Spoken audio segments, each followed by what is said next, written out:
Well, good evening, everyone. I'm so glad that you've decided to join us for this year's An Evening with the Junior League. Now, traditionally, this event has been set aside to recognize and celebrate our partners and our sponsors, our members, and anyone who supported the Junior League over the course of the last year. So we want to say thank you. Even in the midst of the coronavirus and the pandemic, we felt that it was important for us still to gather, even online, to be able to recognize those who help move the mission of the Junior League forward, which is to develop the potential of women and impact the community through strategic projects. So we're so glad that you've decided to join us. This evening, we're going to hear from our keynote, Angela Chaburka, who we'll introduce in a minute. We're going to hear from our incoming president, Andrea Bohr. We're going to talk a little bit about what the league has been doing this year and where we're headed, and then we're actually going to recognize all of our partners and sponsors who've been with us for the past year. Now, coming up next actually is Angela Chaburka. Angela used to be a Junior League member. She's now a sustaining member, but she's been very involved in the community and is currently the Ogden City Council chairwoman. We're so excited to have her here tonight. She knows what it's like to be on the front lines. She knows what it's like to try and move a community to a better place. And she knows what it's like to do that as a woman, as a mom, in a position of leadership and influence. And we're so excited that she's going to share with us tonight about the impact of the women in Ogden on the landscape of Ogden. And so please let me introduce to you Angela Chaburka. Hi everybody, this is Angela Chaburka, and I'm so happy to be able to join you in this electronic means, even though we can't be together in person. I so appreciate the invitation to present for the evening with the Junior League of Ogden. This organization has certainly been a big part of my life, and appreciate so much the mission of the organization and all the work that all of you are involved in the community. I'm going to do a little slide presentation for you and probably turn off my camera here so I'm not distracted by myself while I'm recording. But just so you know, I am here behind the screen and want to tell you a little bit about the work I'm currently involved with. I'm working for Intermountain Healthcare. And then also just tell you a little bit about why or how I got in this position and what I'm working on and how that might relate a little bit to your work with the Junior League. At first, I just really do want to admit that, you know, I'm very privileged to be able to choose this type of work. I mean, obviously, I've worked really hard to get education experience to be able to do it as well. But really, really lucky that I've been able to pursue a career that really is meaningful to me and take on this kind of work that I hope really does make an impact in communities even when I'm gone. So I'll just go ahead and start here. Like I said, I'm going to shut off my camera so I'm not distracted. Or maybe so you can see me, but I can't see myself. So the project I'm working on currently is called the Alliance for the Determinants of Health. And that project really looking at some research that's come out that a lot of people probably already knew, and lots of folks working in this organization, the Junior League, have thought of before. But basically, research that shows the zip code where you live actually really determines more about what your health outcomes are overall in your life than your genetic code. And so this data right here was actually collected from Utah. These are not real zip codes, but these are real neighborhoods in Utah. Where on the west side, you can see that life expectancy overall is about 75.8 years, which is pretty close to the national average. Whereas on the East Town Heights, you have a life expectancy around 85 years. So many people might say, wow, you know, that's really big. That's almost 10-year difference in life expectancy. And so we really want to explore at Intermountain Healthcare why that might be and how we might be able to help support people so that everybody lives the same amount of years in their life if they can. You can see too that education and household income actually aligns kind of closely with some of these disparities we see, right? That maybe household income on one side of town is about $40,000 per year, whereas on the other side is about $77,000. There's lots of factors, you know, that of course impact that, your education level and things like that, but it also has to do with the opportunities that are available in your community. This is not unusual across the entire nation, actually. Sometimes people get pretty surprised that this is a fact in Utah because we maybe don't see those things quite as often here. But it definitely is. You can see we have same kinds of color differences here where the red is the highest distress score and the blue is the lowest. So there's definitely some differences and some disparities in some of those communities, and sometimes that's as much as just even right across the street from one another. So this project is really in alignment with the mission of Intermountain Healthcare. We are a not-for-profit health system, and we also have an integrated health insurance plan called Select Health. And we really do, as a not-for-profit health system, intend that we want to help all people in the community live the healthiest lives possible. It certainly isn't only the people that are covered under our insurance. But we really are a health system that's looking at how can we support communities overall. And the project I'm working on, as I mentioned, is focused on Select Health Medicaid members in 2 geographies in Utah, Weber, and Washington counties, looking at how those disparities I mentioned might impact people, and then how we might address some of those factors outside of the healthcare system to help support people to be healthier. And you can see on the chart on the right that really only about 10% of access to health care really indicates your overall health in the end. We might be a little surprised by that number because lots of times we just think, oh, if we just have access to really good health care, then we're really going to be a lot healthier. But genetics plays a part in that, and then also your social environmental factors as well as individual behaviors are about 60% of what makes your overall health outcomes. So that might make up that difference in the 10 years. Here we go, looking at how we actually spend our money in the United States. So some of you might know this better than others, but in the US, we actually spend about $2.6 trillion on medical services or medical care. And when you look on the left-hand side, you can see those numbers, those percentages that I mentioned in the prior slide kind of actually give the overall 100%. So healthcare is just the 10%, genetics, etc., and individual behaviors.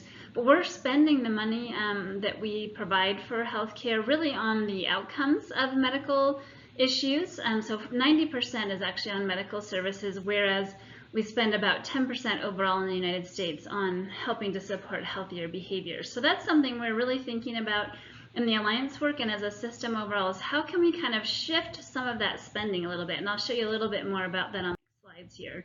So you can see, as compared to other countries, we're spending quite a large amount or percentage of our GDP across the board on health care.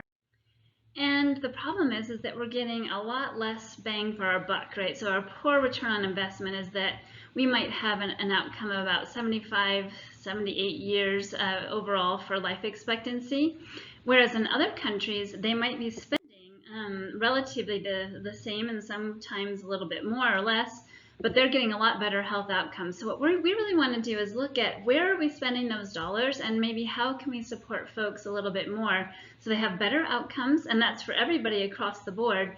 And then maybe spend some money more on social care instead of just on the healthcare side.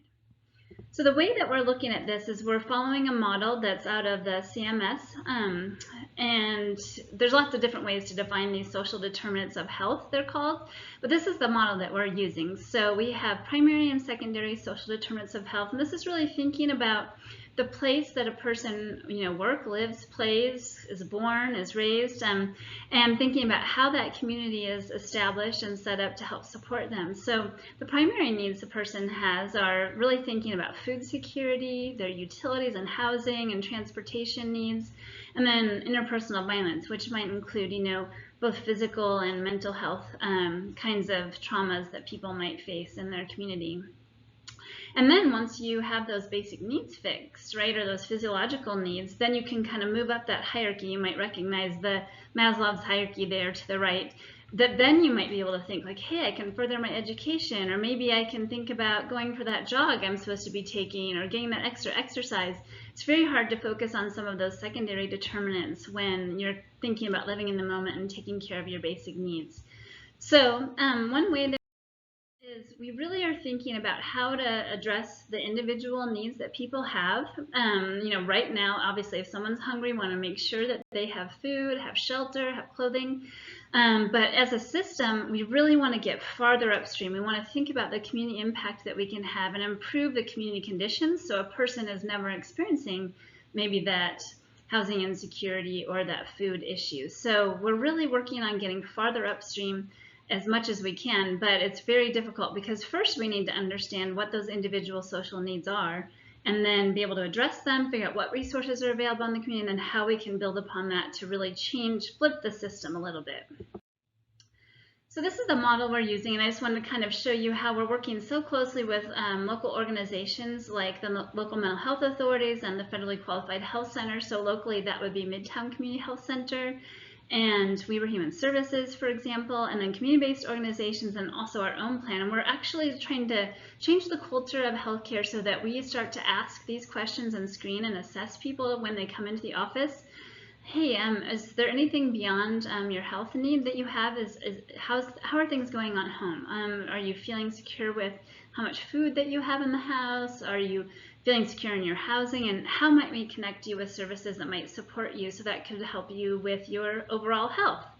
And people that are at very high risk, then we are connecting them with a community health worker, which is a person that might help people navigate some of those systems and make sure they're connected to those resources and use some technology to help make sure all those things are aligned and connected. So that's how the work is happening on the ground with the Alliance project. And this project, like I mentioned before, is a 3-year demonstration project. And then we hope to scale anything that we find that seems to be successful across our entire system, which Intermountain Health System is across all of Utah, into Las Vegas, and also into southern Idaho as well. So it's an exciting project to be a part of, and we hope to really adjust things in the community too. This slide indicates that we obviously are addressing the needs of the Select Health Medicaid members, but we really want to think about the community overall, how we can help build up that infrastructure for people.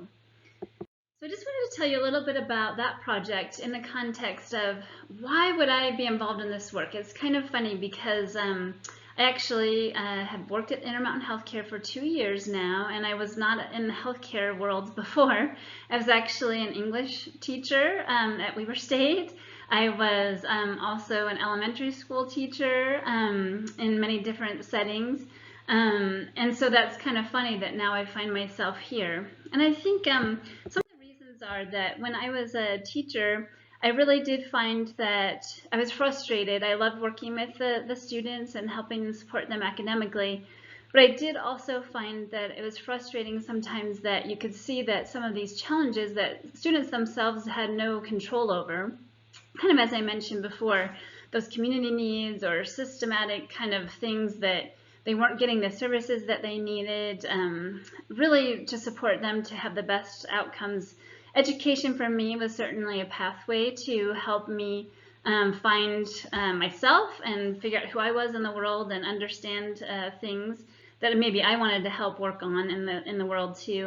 Some of you might know I'm in a doctoral program at the University of Utah, which I started toward the end of my time being an active member in the Junior League of Ogden, and attending the ODI convention with some friends with the Junior League actually was a huge impetus for me actually to go ahead and apply for that doctoral program. You know how sometimes we all have a little bit of that imposter syndrome situation where you're like, oh, I don't know if I'll even get in, or why would I even bother trying to do that? What am I trying to do? And I went to that training and just was so inspired by lots of the work was happening at the national level with the Junior League that actually inspired me to go back to school again. So I'm still in school, will be for a very long time, long story short, basically, that led me to really think about these issues that people are facing that are really beyond their control, that have to do with this idea that we have around equality and equity in the world, right? So I love this drawing, and I will have to put a credit in the slides. But you can see on the left-hand side that sometimes people want to deal with situations and kind of infrastructure and say, oh, we just want to give everybody equal treatment across the board, because that's what's really fair, right? But then if you think about equity, right, you think, okay, well, there's certain folks that are just a little shorter than other folks, and that's just the situation they're in. And so we might want to help to boost some people a little bit more because of those situations that they're kind of born into, or the situation they're facing right now, right? So that's equity. And so then you move on to the next little level and you see reality. If we look at research and data, we can see that there's many folks, as I was mentioning before, on these disparities across the nation, across the world, of course, but especially when we're thinking about what we can do in our small little piece of the pie, there's actually, the reality is that there's certain folks that just have a lot more of advantage just based on where they live, where they were born, and then other folks that have a lot less opportunity based on some of those things too, and they're way beyond their control, things that we think about. So my goal overall, and I love the last part of this image, is I know it's kind of a big, ambitious goal, but I'd like to just get rid of the fence. You know, like, let's just get rid of whatever those systemic barriers are so that everybody has the same opportunity regardless of the situation. And so that's what they call as liberation, right? Is really working toward these things. And I think, you know, some of the challenges we face when we think about that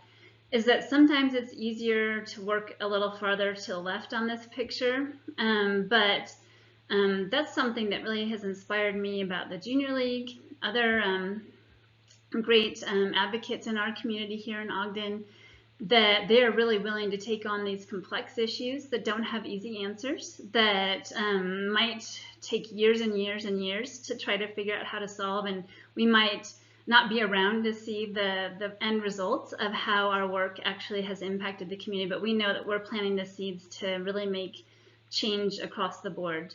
So that's one reason I wanted to show you this slide.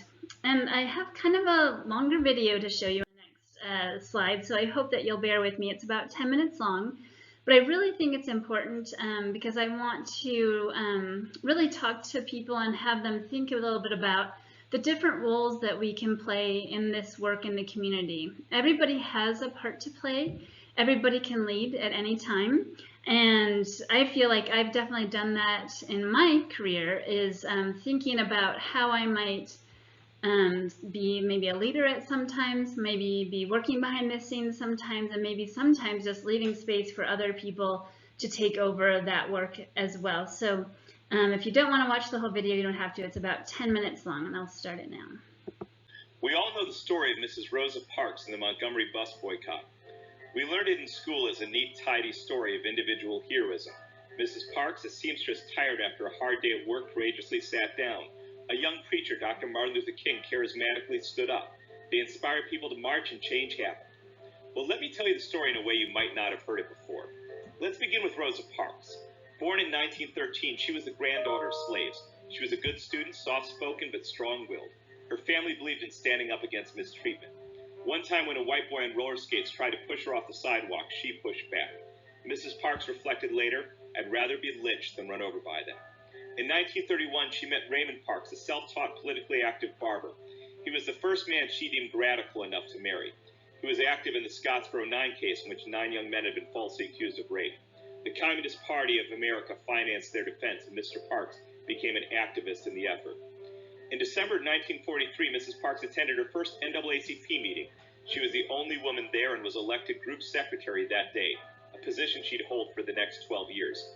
As secretary, she recorded countless cases of unfair treatment, brutality, sexual violence, and lynchings.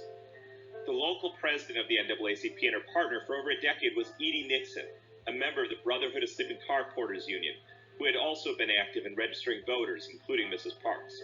He and Parks were the first working-class people to lead a local NAACP. They were eventually elected as state president and secretary as well. Through the NAACP, Miss Parks attended meetings in Jacksonville, Atlanta, and Washington, D.C., where she received leadership training from the legendary NAACP organizer Ella Baker, who became a role model and mentor to her. Miss Baker also inspired Parks to create a youth council in Montgomery. Fred Gray was a 24-year-old attorney who had recently moved to town, only the second African-American lawyer in Montgomery and the 12th in the state. Rosa Parks took him under her wing, regularly meeting him for lunch and encouraging him to take on civil rights work. Clifford and Virginia Dewar were the town's leading white liberals.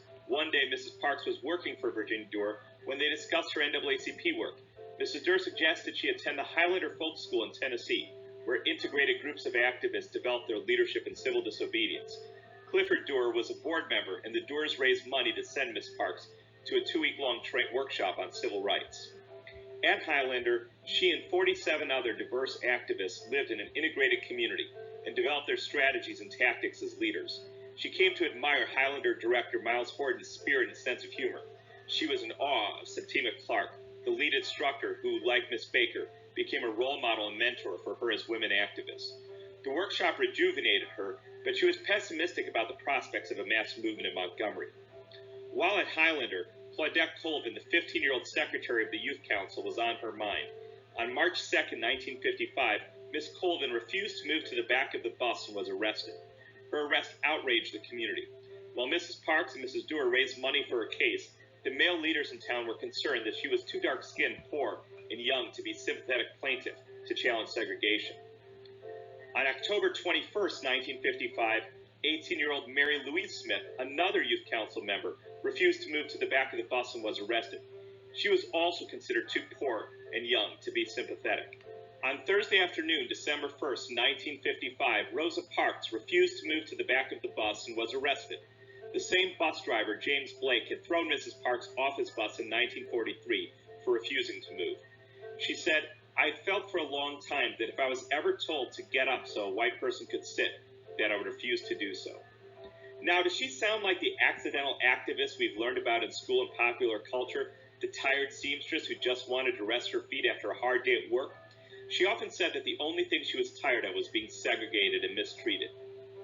Edie Nixon and the Dores went to get her out of jail. Nixon saw opportunity to use Mrs. Parks' case as an ideal plaintiff to challenge segregation. Raymond Parks didn't agree. After much debate, she and Raymond made the difficult, courageous choice, knowing they'd probably lose everything as a result, and they lost a lot, including their jobs in the process. Mrs. Parks called Fred Gray and asked him to represent her. He called Joanne Robinson, a leader of the Women's Political Council, a group of African-American women who had been calling for a bus boycott. She called Edie Nixon, and they agreed to call for a bus boycott Monday, the day of Mrs. Parks' arraignment. Overnight, Miss Robinson printed more than 15,000 flyers at Alabama State College calling for the boycott. Can you imagine making 15,000 flyers on 2014 technology, let alone 1955 technology? And this was especially risky since the university was funded by the segregationist state legislature. The Women's Political Council members met her at dawn and fanned the community with flyers. At 6 a.m., Edie Nixon phoned Reverend Ralph Abernathy of First Baptist Church and suggested a meeting of pastors that afternoon. Reverend Abernathy suggested that the newest pastor in town, Martin Luther King, at Dexter Avenue Baptist Church, would be a good host because he had no set alliances, enemies, and had less to lose if it didn't work out. Dr. King was reluctant at first, but eventually agreed. About 50 pastors met that night with Rosa Parks and Joanne Robinson and agreed to support the boycott from the pulpits on Sunday and announce a mass meeting for Monday night. One white pastor, Robert Graves, attended the meeting. He led Trinity Lutheran Church, an African-American congregation, and was an outcast among whites in Montgomery. He hosted Mrs. Parks' NAACP Youth Council meetings at his church and was a friend of hers. He remained an important ally throughout the boycott. His home was eventually bombed. On Saturday, Miss Parks went to Alabama State College, where she was conducting a leadership training for the NAACP. She was discouraged when only 5 students attended. She was no longer discouraged on Monday, however, when she and other leaders marveled at the empty buses and streets filled with African-American citizens walking to school and work. The boycott was on. Rufus Lewis was a businessman and rival of Edie Nixon's. He did not want Nixon to lead the new Montgomery Improvement Association that was created to sustain the boycott.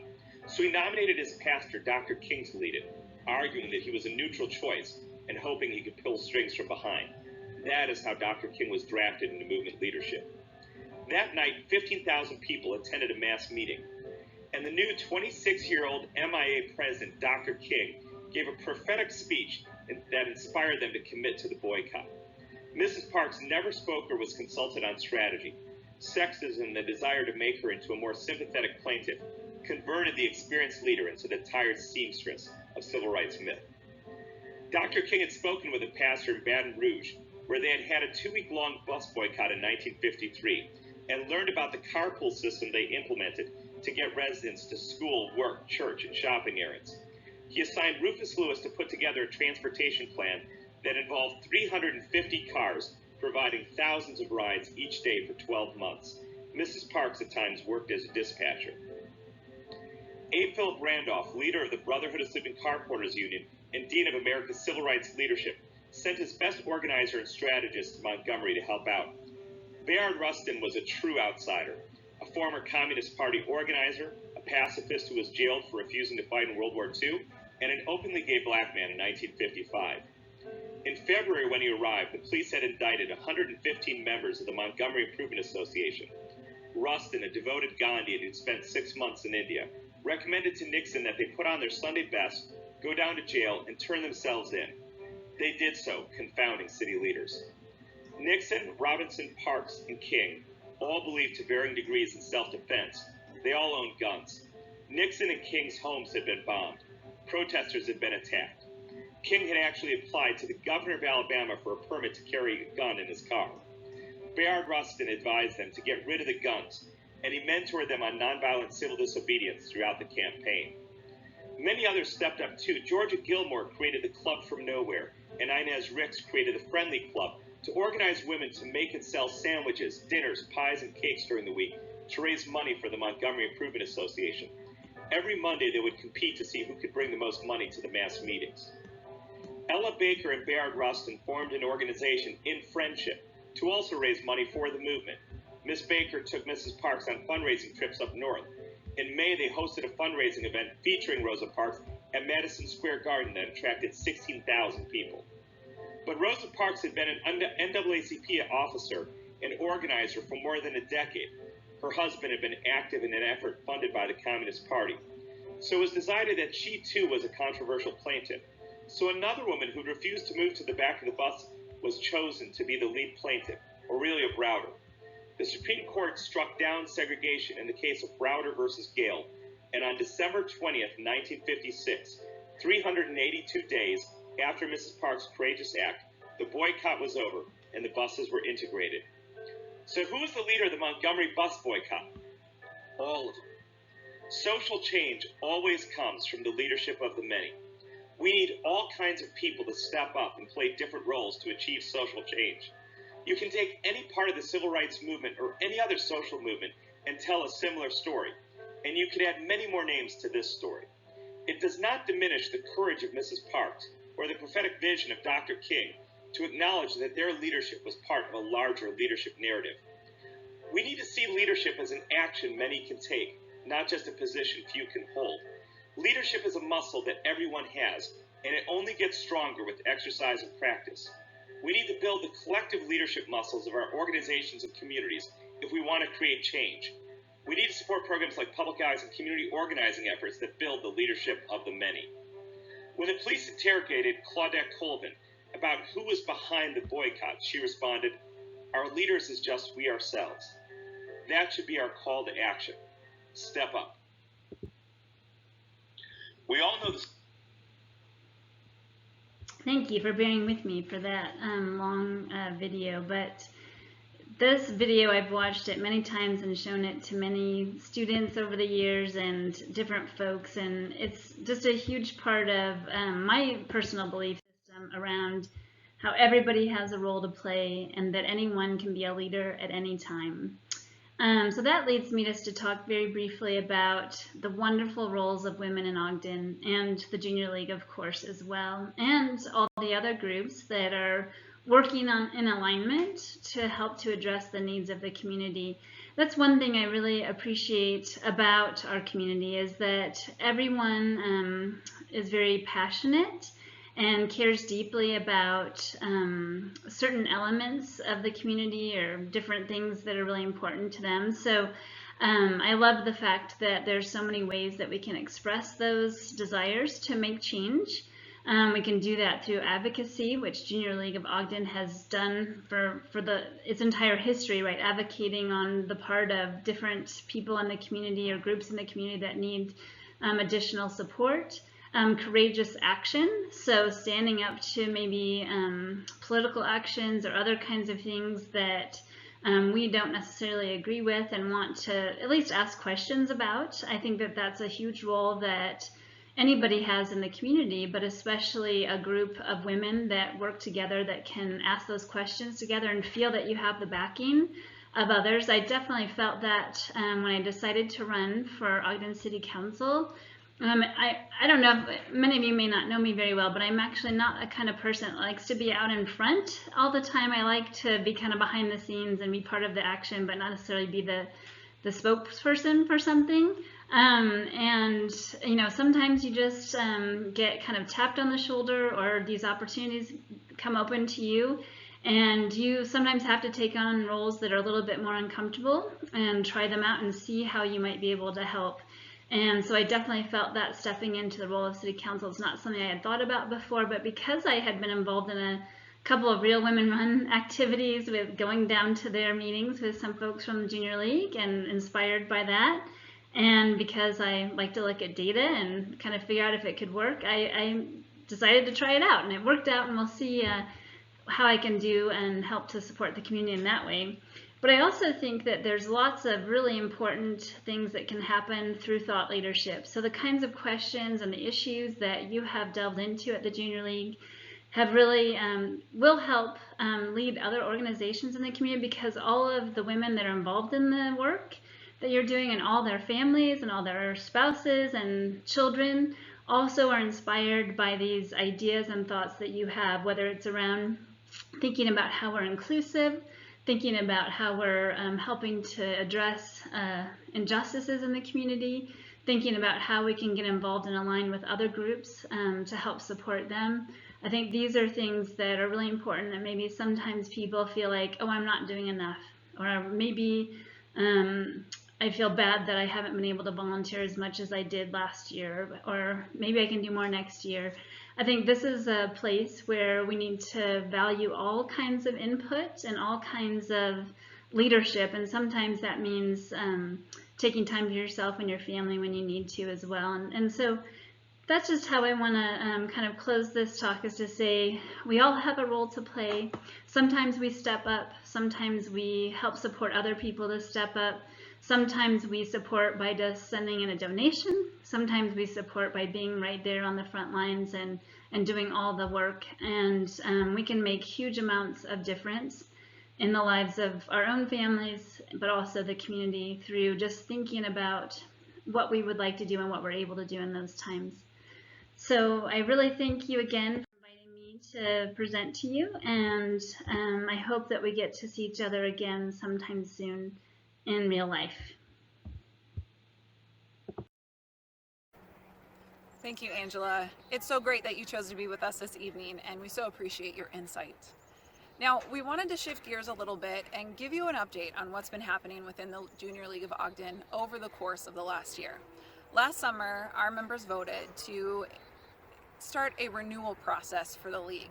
It basically gave us the opportunity to evaluate everything that we're doing, where we're putting our time and where we're putting our resources, and figure out what makes the most sense moving forward. We wanted to position the league for longevity and to create a really powerful legacy. Now, the league's been around for a really long time, and that's amazing. But as we've been around, more and more nonprofits have come onto the landscape, and that's made our role a little bit more muddied. And what we want to do is really fine-tune that and focus it in on what it is we do best and what our niche is in the Ogden community. I believe that the Junior League still has a very powerful role to fulfill here within the Ogden community, but we want to make sure that all of our resources, all of our members, all of our time and energy is focused on what that is. And so we've spent the last year going through that whole renewal process, and it has not been easy. Transition never is, evaluation never is, and it's had some growing pains, but the women have done remarkably as we've tried to figure out where we best fit moving forward. Now, we are going to carry that into next year. we followed all these steps and we got as far as we could, but we realized that we didn't quite get to where we were wanting. And so we're going to continue to walk through it until it comes to fruition. And so I'm excited for those who've chosen to stick around and to continue to invest and to build on what we've started this year and move it into next year. I'm excited for the ideas that are coming out. I'm excited for the partnerships that are forming. And I'm just excited for the passion of the women. They're so excited about what we're doing and what we could possibly be doing. And we want to make sure that we capitalize on that. So that's part of where we've been. And now what I want to do is I want to introduce to you Andrea Bohr. Andrea is our incoming president. We're very excited to have her. And she's going to share a little bit about what the league looks like in this next season as we transition boards starting June 1. Thank you, Cindy. While our league has undergone some restructuring with the small league fast track, the pieces are coming back together nicely.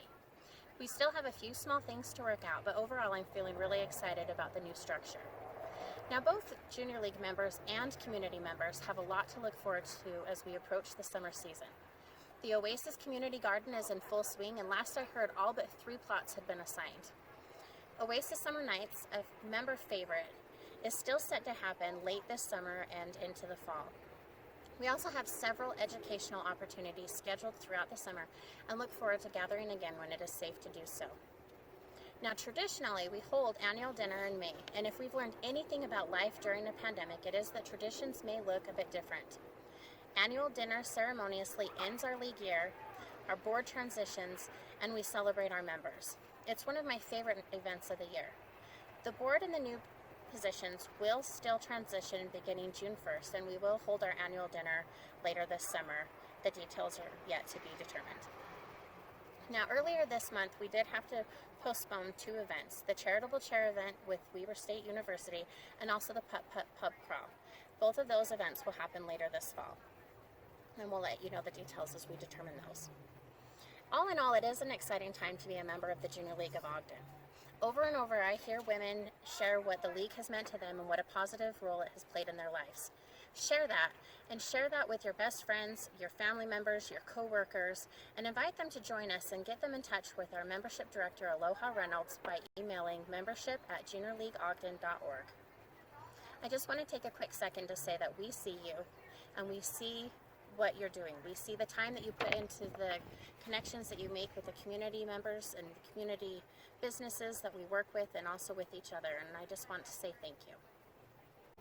Thank you, Andrea. I am excited for what your year is going to look like.